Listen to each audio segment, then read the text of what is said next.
Hello everyone, we're back. We're going to be doing more on the raised bed. We're going to do a bit about the best way to compost things, particularly eggshells. We're trying to move on. Shush.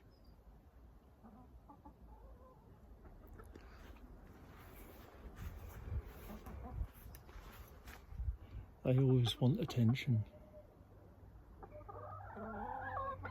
don't you?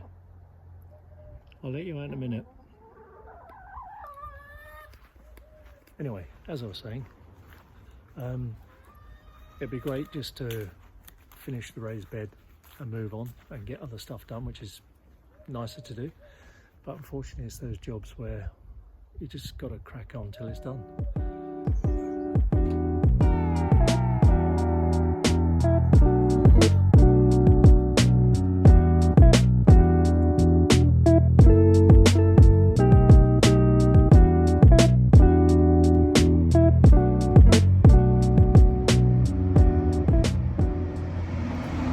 So we're inside for a little break now. While we're here, I thought I'd take you through a process we're going to be doing for our eggshells. Now, as people who have followed us before will know, all our eggshells from our chickens in the garden just go straight into the compost. But I found sort of a year later, 18 months later, that when I'm digging the soil out of the compost, the shells are still whole, so I have to crunch them down at that late stage. So what we're saying now is basically it's probably better to dry the eggshells out.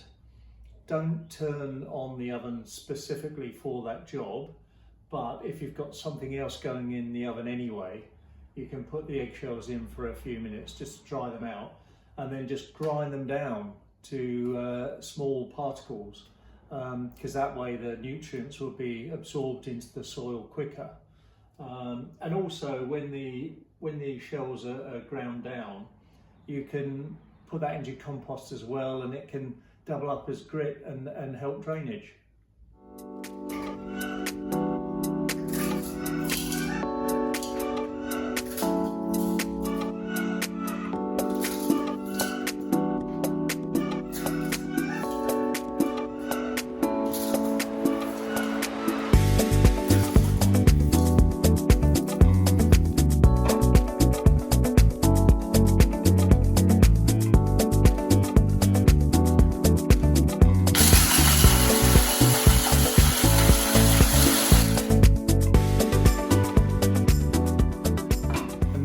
The ideal sort of size for the eggshells to get absorbed into the soil, and possibly to act, as I've said, as maybe small bits of grit to help the compost with drainage.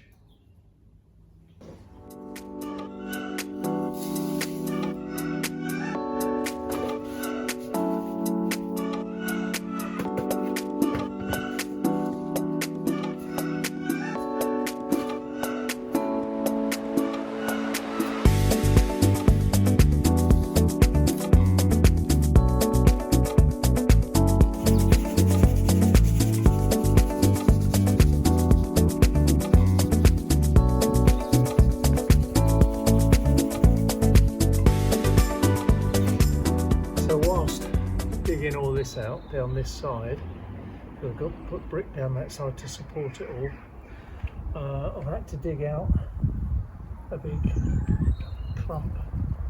I forgot what these are called. They're like orangey red sort of snapdragon type things. I'll have to get the name for them, but they seem to go well once they're established.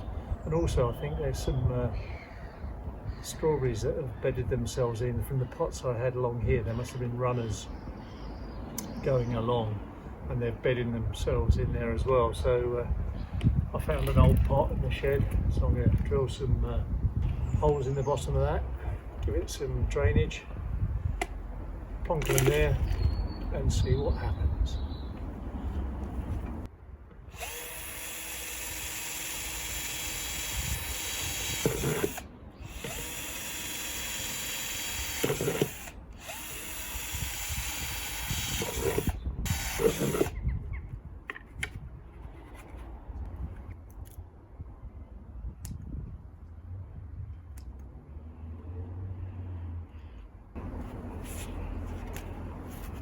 Let's see what happens.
As you can see, the palm root, this big palm here, I wondered why it's doing so well, because it's only in a tiny narrow bed of brick, like down there, as you can see.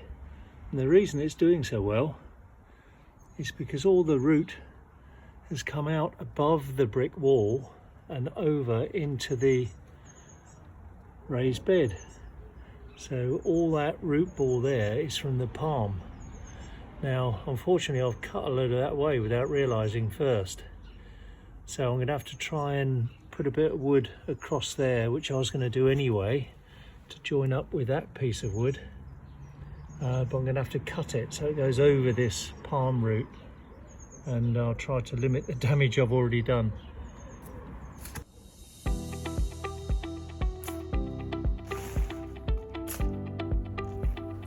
As you know, we were a bit over the top with our celery last season. We left it over winter, and we used as much as we could until sort of a month ago or whatever. So we just threw the rest of the compost, and as you can see, it's sprouting still.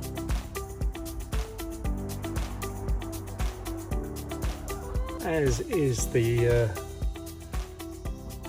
lords and ladies, which I threw away. So, thanks again. Remember to check out our new website, gardeningdiary.co.uk. Be nice to have your comments, suggestions, apart from bugger off, you're useless. If you can give us some input, maybe now we've got the website live, we want to go around and interview other gardeners on their journeys too. So maybe you could drop us a line and we can book in a time where we can come and have a look at your garden and interview you. So in the meantime, stay safe, stay happy, and we'll see you later.